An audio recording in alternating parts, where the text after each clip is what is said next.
नमस्कार। इन खबर में आपका स्वागत है।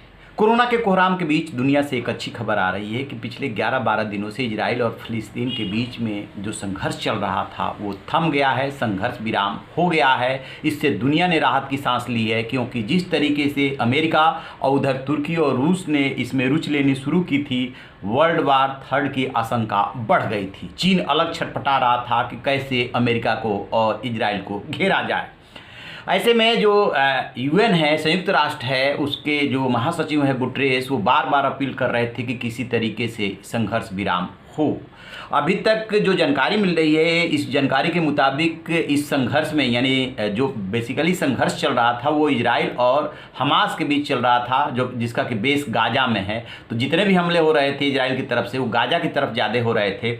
230 मारे गए हैं फिलिस्तीनी, इसमें से जो 65 बच्चे हैं, 39 महिलाएं हैं और 1710 घायल हुए हैं, यानी काफ़ी नुकसान हुआ है हमास को।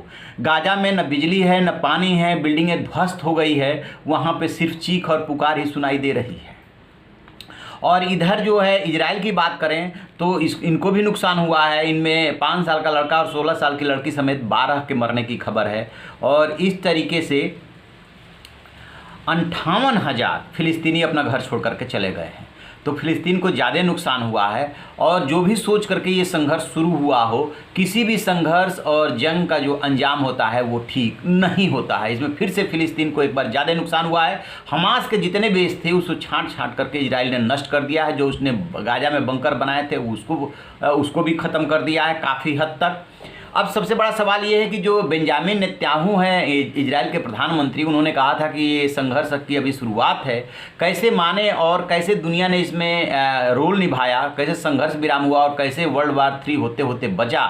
तो इसके बारे में हम आपको बता दें कि इधर से अमेरिका एक्टिव था और उधर से तुर्की जो है रसिया से लगातार बात कर रहा था कि इजराइल को सबक सिखाना है। परोक्ष रूप से और प्रत्यक्ष रूप से चाइना भी साथ दे रहा था उधर। तो इसमें जो महत्वपूर्ण भूमिका निकल करके आ रही है वो है इजिप्ट, जिसे मिस्र भी कहते हैं, और उधर सऊदी अरब। ये दोनों बहुत एक्टिव थे। आपको याद होगा वो आईसी की मीटिंग हुई थी, सऊदी के कहने में ही हुई थी। तो सऊदी बहुत बैलेंस रुख लेकर के चल रहा था, क्योंकि हाल के दिनों में सऊदी अरबिया समेत तमाम अरब कंट्रीज के संबंध इजराइल से बने हैं। तो बैकडोर से जो बातचीत हुई है उसमें मिस्र ने एक शांति का और सीज फायर का प्रस्ताव रखा। इसमें कोई कंडीशन नहीं रखी गई है। और जो अमेरिका के राष्ट्रपति है जो बाइडन, उन्होंने इजराइल के प्रधानमंत्री बेंजामिन नेतन्याहू से बात की और बात करने के बाद इस पे सहमति बनी कि आज यानी शुक्रवार की रात 2 बजे से, यानी कि बृहस्पतिवार और शुक्रवार की दरमियानी रात 2 बजे ये सीज फायर लागू हो गया है। इसकी पुष्टि हमास ने भी की है और इजराइल ने भी की है। इसलिए माना जा रहा है कि ये आपसी सहमति से हुआ है।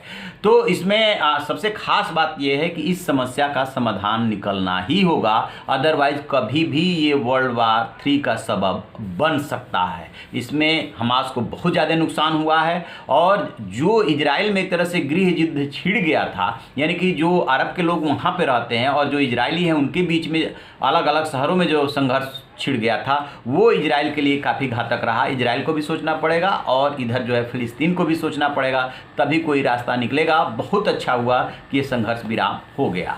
तो आप रहिए ना बेखबर, देखते रहिए इन खबर।